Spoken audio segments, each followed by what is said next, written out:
Hi అండి, అందరికీ నమస్తే. నేను ఝాన్సీని. Welcome to my channel.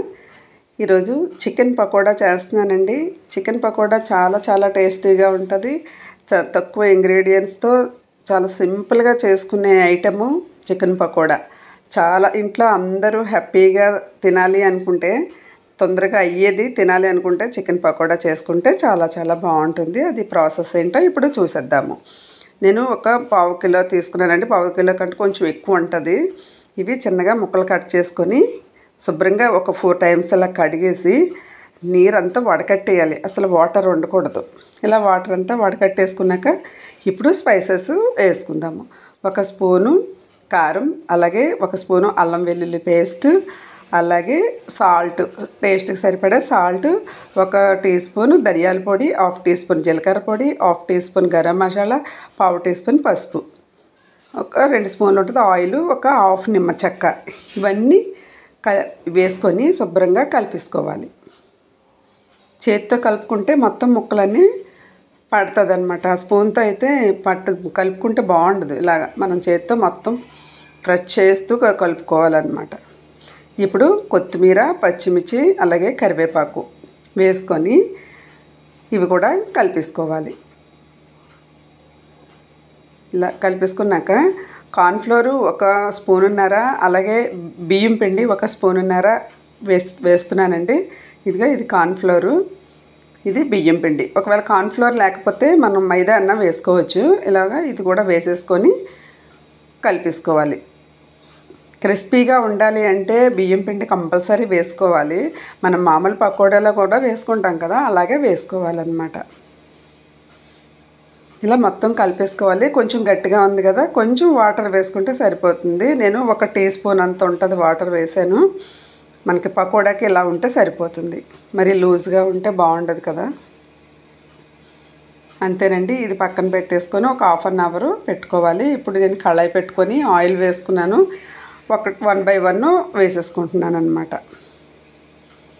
ఇది ఒకదానికి ఒకటి కలపకుండా దూరంగా వేసుకోవాలి. ఎందుకంటే మళ్ళీ కలిసిపోయి అనుకోండి, విడదీసేటప్పుడు అది మనకి చికెన్ కనిపిస్తూ ఉంటుంది, బాగుండదు. అందుకని మనం ఇలా విడివిడిగా అయ్యేలాగా దూరంగా వేసుకోవాలి. ఇలాంటి పాన్ ఉంటే, ఇలాంటి కళాయిలో పెట్టుకున్నాం అనుకోండి, కలవకుండా చక్కగా దేనికది వేగుతాయి అన్నమాట. చూసారా, చక్కగా వేగుతున్నాయి కదా. ఇదిగో విడివిడిగా ఉన్నాయి. చాలా బాగుంటుందండి టేస్ట్ అయితే మాత్రం. మొత్తం మనం ఎన్ని కావాలో అన్నీ ఇలా 1 బై 1 వేసేసుకోవచ్చు. కాకపోతే ఈ ప్రాసెస్ అంతా కూడా మనం సిమ్లో పెట్టుకోవాలి. తర్వాత మీడియంలో అడ్జస్ట్ చేసుకోవాలి. హైలో మాత్రం అస్సలు పెట్టకూడదు. చూడండి, అస్సలు ఆయిల్ పీల్చలేదు. ఇలాగా మనం మొత్తం వేసేసుకోవాలి. అదే హైలో పెట్టామనుకోండి, పైన వేగిపోయినట్టు కనిపిస్తుంది, ముక్క ఉడకదు. మనం ఇలా మీడియంలో పెడితే లోపల నుంచి ఉడుక్కుంటూ వస్తుంది. చాలా బాగుంటాయి అన్నమాట. ఇలా అన్నీ తీసేసుకోవాలి. అన్నీ తీసుకొని ఇంకా కొంచెం ఉందండి, ఇలా నిదానంగా వేసుకోవాలి. చూడండి, ఇది మీడియంలో ఉంది కాబట్టి మనకు తెలుస్తుంది కదా. ఇలా మీడియంలో పెట్టుకుంటేనే ఈ కలర్లో వేగుతాయి. మంచి కలర్ వచ్చింది కదా. ఇలా మొత్తం అన్నీ తీసేసుకోవాలి. నేను ఆయిల్ పీలుస్తుందేమోనని ఒకవేళ నేను టిష్యూ పేపర్ కూడా వేసాను, కానీ టిష్యూ పేపర్ మీద అస్సలు ఏమీ కూడా తడి కూడా అవ్వలేదు ఆయిల్ది. కొంచెం చిన్నది ఉంటే ఉండొచ్చు, కానీ అస్సలు అయితే ఆయిల్ పీల్చలేదండి. చూడండి,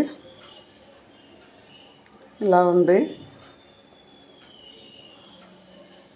ఇదిగో చూడండి, చాలా క్రిస్పీగా వచ్చాయండి. చూస్తుంటే తెలుస్తుంది కదా. ఇప్పుడు ఈ పేపర్ తీసేసుకొని ప్లేట్లో వేసేసుకుంటాను. అసలు ఆయిల్ లేదు కదా, అందుకనే ప్లేట్లో వేసేసుకుంటాను.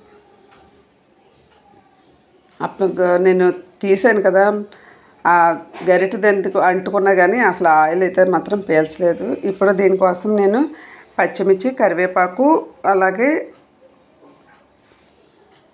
జీడిపప్పు కొంచెం వేయించాను అనమాట.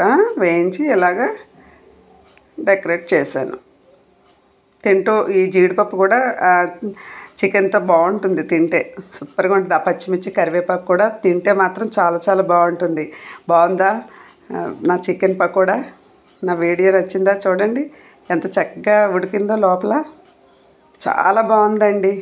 ఒకసారి ఇలా ట్రై చేయండి, చాలా చాలా బాగుంటుంది. నా వీడియో నచ్చితే లైక్ చేయండి, సబ్స్క్రైబ్ చేయండి. Thank you.